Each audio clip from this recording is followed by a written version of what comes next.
Hello students, I'm Siraj Khan, lecturer in English cast. Welcome to my subject Literary Criticism 2. Our subject code is English 332 and it's our lecture number 13.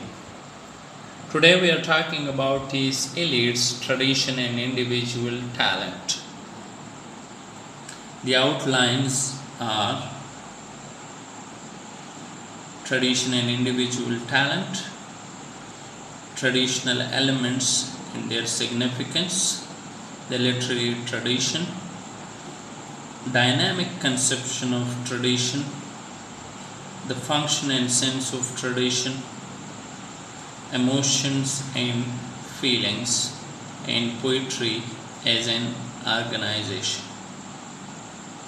Tradition and the individual talent is considered a manifesto of Eliot's critical creed. The essay Tradition and Individual Talent was first published in 1919 in the Times Literary Supplement as a critical article. The essay may be regarded as an unofficial manifesto of Eliot's critical creed, for it contains all those critical principles from which his criticism has been derived ever since. The seeds which have been sown here come to fruition in his subsequent essays. It is a declaration of Eliot's critical creed, and these principles are the basis of all his subsequent criticism. Tradition and the individual talent has been divided in three parts, and this essay is divided into three parts.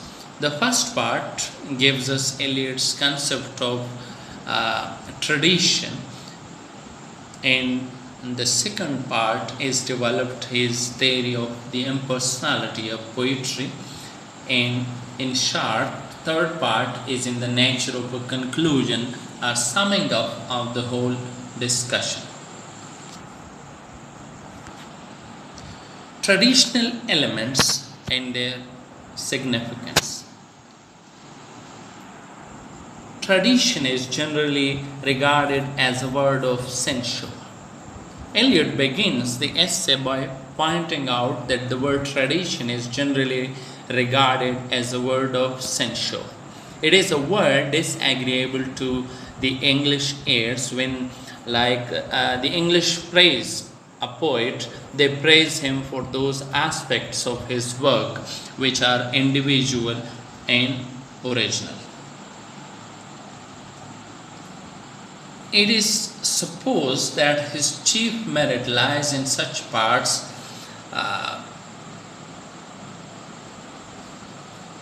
this undue stress on individuality shows that the English have an uncritical turn of mind. They praise the poet for the wrong thing.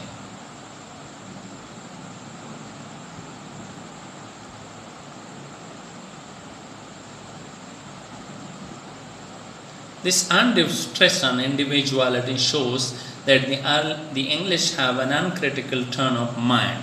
They praise the poet for the wrong. If they examine the matter critically with an unprejudiced mind, they will realize that the best and the most individual part of a poet's work is that which shows the maximum influence of the writers of the past. It to quote his own words, like, whereas if we approach a poet without this prejudice of his work may be those in which the dead poets, his ancestors, assert their immortality most vigorously. The literary tradition, ways in which it can be acquired,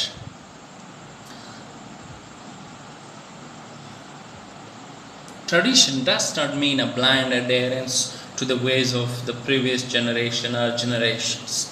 This brings Eliot to a consideration of the value and significance of tradition. This would be mere slavish imitation, a mere repetition of what has already been achieved, and novelty is better than repetition. Tradition, in the sense of passive repetition, is to be discouraged. For Eliot, tradition is a matter of much wider significance.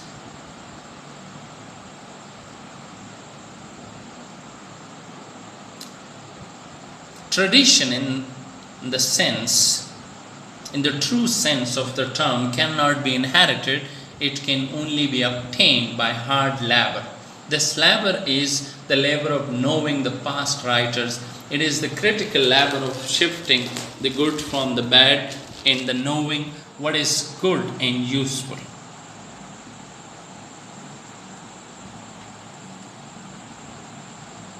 Tradition can be obtained only by those who have the historical sense.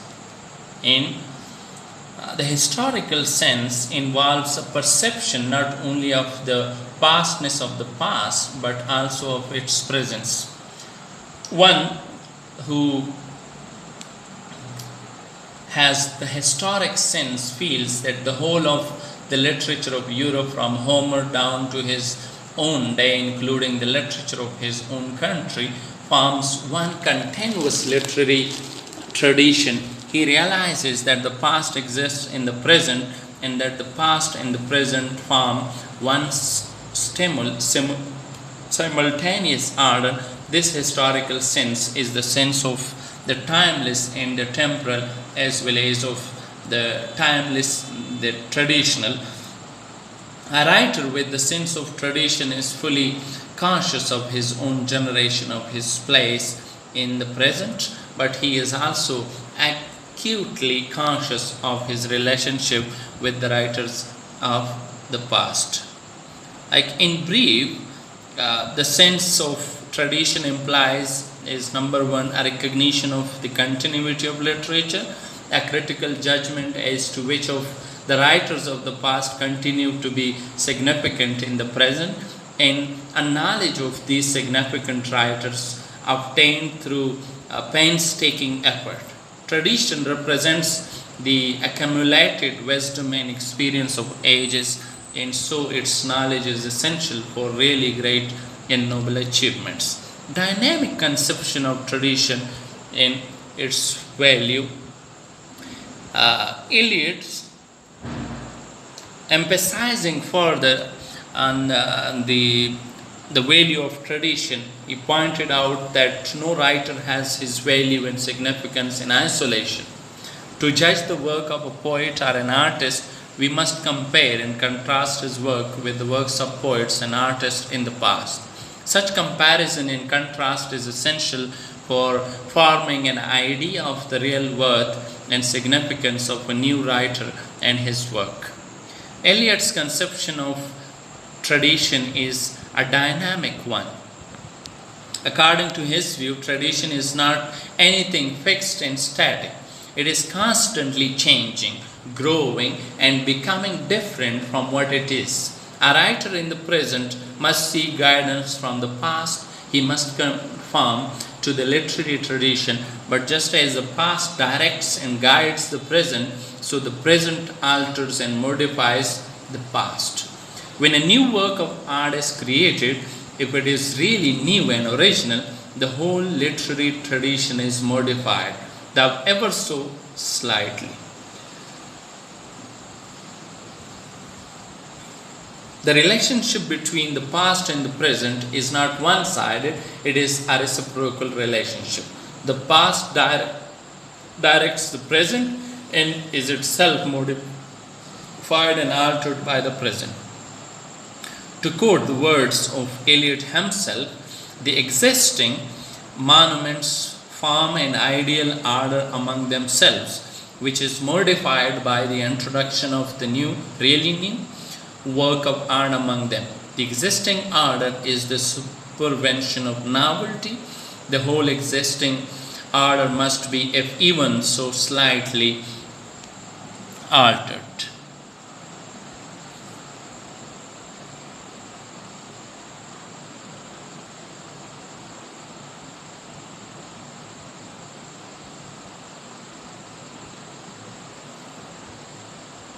Every great poet,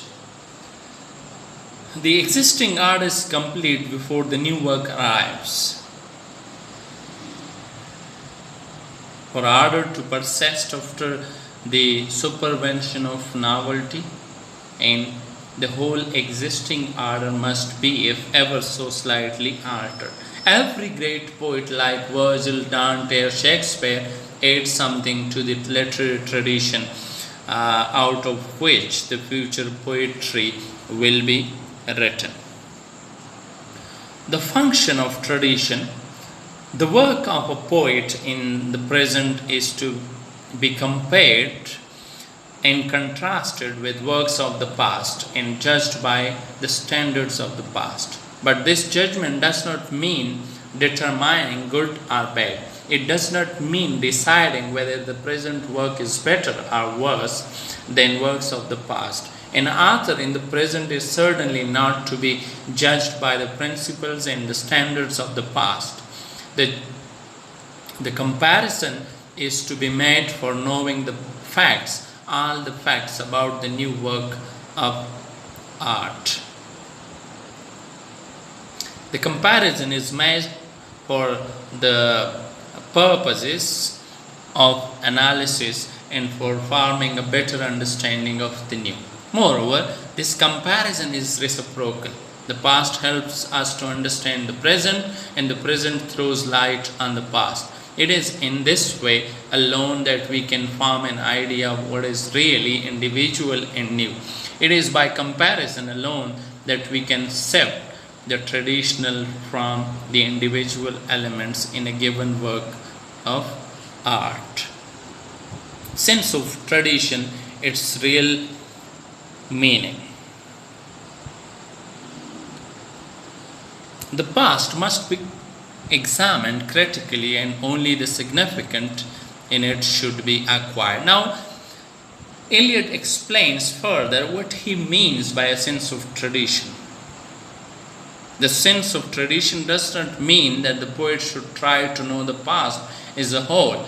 Take it to be a lump or mass without any discrimination.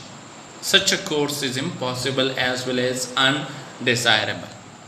The sense of tradition does not also mean that the poet should know only a few poets whom he admires. This is a sign of immaturity and inexperience. Neither should a poet be content merely to know some particular age or period which he likes. This may be pleasant and delightful, but it will not constitute a sense of tradition. A sense of tradition in the real sense means a consciousness of the main current, which does not at all flow invariably through the most distinguished reputations. In other words, to know the tradition, the poet must judge critically what are the main trends and what are not. He must confine himself to the main trends to the exclusion of all that is incidental or topical. The poet must possess the critical gift in ample measure. He must also realize that the main literary trends are not determined by the great poets alone. Smaller poets also are significant. They are not to be ignored.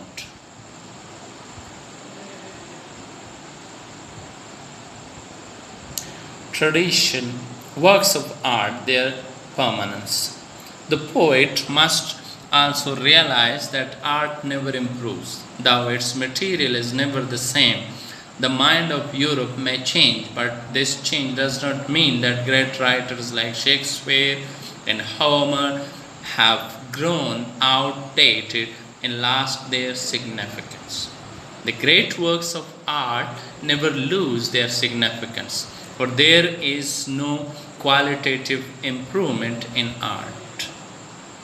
There may be refinement, there may be development, but from the point of view of the artist, there is no improvement. For example, it will not be correct to say that the art of Shakespeare is better and higher than that of Eliot. Their works are of different kinds, for the material on which they worked was different. Awareness of the past. T.S. Eliot, it's the poet's duty to acquire it. He is conscious of the criticism that will be made of his theory of tradition. His view of tradition requires, it will be said, a ridiculous amount of erudition. It will be pointed out that there have been great poets who were not learnt, and further, that too much learning kills sensibility. However, knowledge does not merely mean bookish knowledge, and the capacity for acquiring knowledge differs from person to person. Some can absorb knowledge easily, while others must sweat for it. Shakespeare, for example, could know more of Roman history from Plutarch than most men can from the British Museum. It is the duty of every poet to acquire, to the best of his ability, this knowledge of the past, and he must continue to acquire this consciousness throughout his career. Such awareness of tradition sharpens poetic tradition creation. Impersonality of poetry, extension of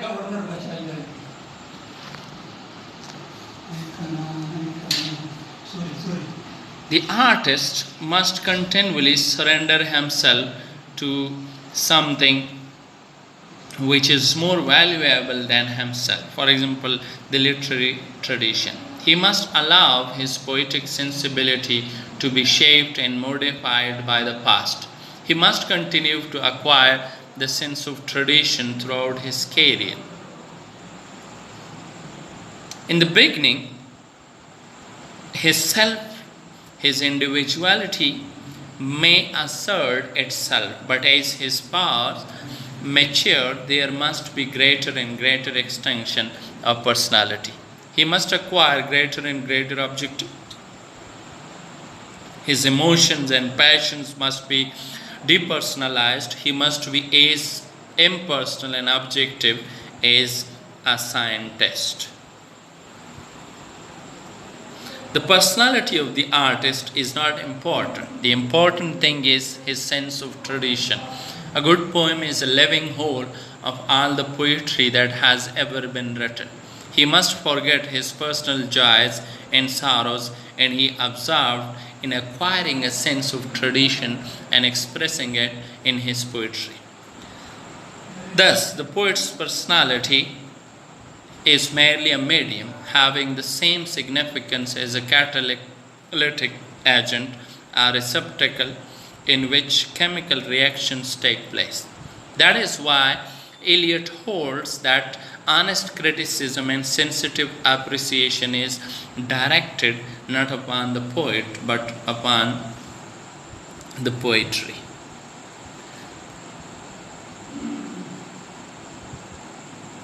The poetic process, the analogy of the catalyst.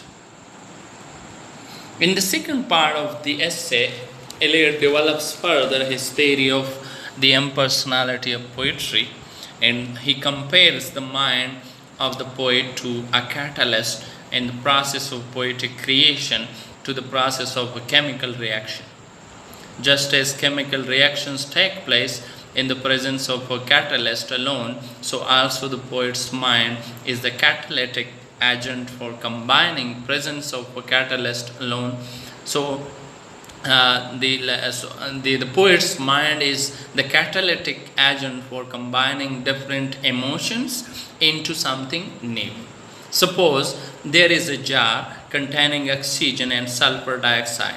These two gases combine to form sulfurous acid. When a fine filament of platinum is introduced into the jar, the combination takes place only in the presence of the piece of platinum, but the metal itself does not undergo any change. It remains inert, neutral, and unaffected. The mind of the poet is like the catalytic agent. It is necessary for new combinations of emotions and experiences to take place, but it itself does not undergo any change during the process of poetic combination. The mind of the poet is constantly forming emotions and experiences into new wholes, but the new combination does not contain even a trace of the poet's mind, just as the newly formed sulfurous acid does not contain any trace of platinum. In the case of a young and immature poet, his mind, his personal emotions and experiences may find some expression in his composition, but says Eliot, the more perfect the artist, the more completely separate in him will be the man who suffers and the mind which creates. The test of the maturity of an artist is the completeness with which his mind digests and transmutes the passions which form the substance of his poetry. The man suffers, for example, has experiences, but it is his mind which transforms his experiences into something new and different.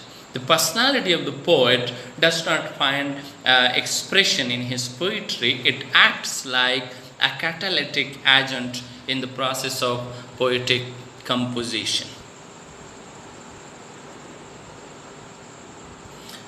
Emotions and feelings. The experiences which enter the poetic process, says Eliot, may be of two kinds. They are emotions and feelings. Poetry may be composed out of emotions only, or out of feelings only, or out of both. Eliot here distinguishes between emotions and feelings, but he does not state what this difference is. Nowhere else in his writing, says A.G. George, is this distinction maintained. Neither does he adequately distinguish between the meaning of the two words. The distinction should therefore be ignored, more so as it has no bearing on his personal theory of poetry. Poetry is organization, intensity of the poetic process. Eliot next compares the poet's mind to a jar or receptacle in which are stored numberless feelings, emotions, etc., which remain there in an unorganized and chaotic form till all the particles which can unite to form a new compound are present together. Thus, poetry is organization rather than inspiration. And the greatness of a poem does not depend upon the greatness or even the intensity of the emotions which are the components of the poem, but upon the intensity of the process of poetic composition. Just as a chemical reaction takes place under pressure, so also intensity is needed for the fusion of emotions. The more intense the poetic process, the greater the poem. There is always a difference between the artistic emotion and the personal emotion of the poet. For example, the famous Ode to Nightingale of John Keats contains a number of emotions which have nothing to do with the nightingale. The difference between art and the event is always absolute. The experiences combine in peculiar and unexpected ways. Impressions and experiences which are important for the man may find no place in his poetry, and those which become important in the poetry may have no significance for the man. Eliot thus rejects romantic subjectivism. Artistic emotion, the value of concentration. The emotion of poetry is different from the personal emotions of the poet. His personal emotions may be simple or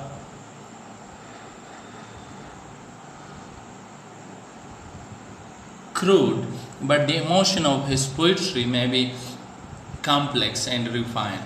It is the mistaken notion that the poet must express new emotions that results in much eccentricity in poetry. It is not the business of the poet to find new emotions. He may express only ordinary emotions, but he must impart to them a new significance and a new meaning, and it is not necessary that they should be his personal emotions.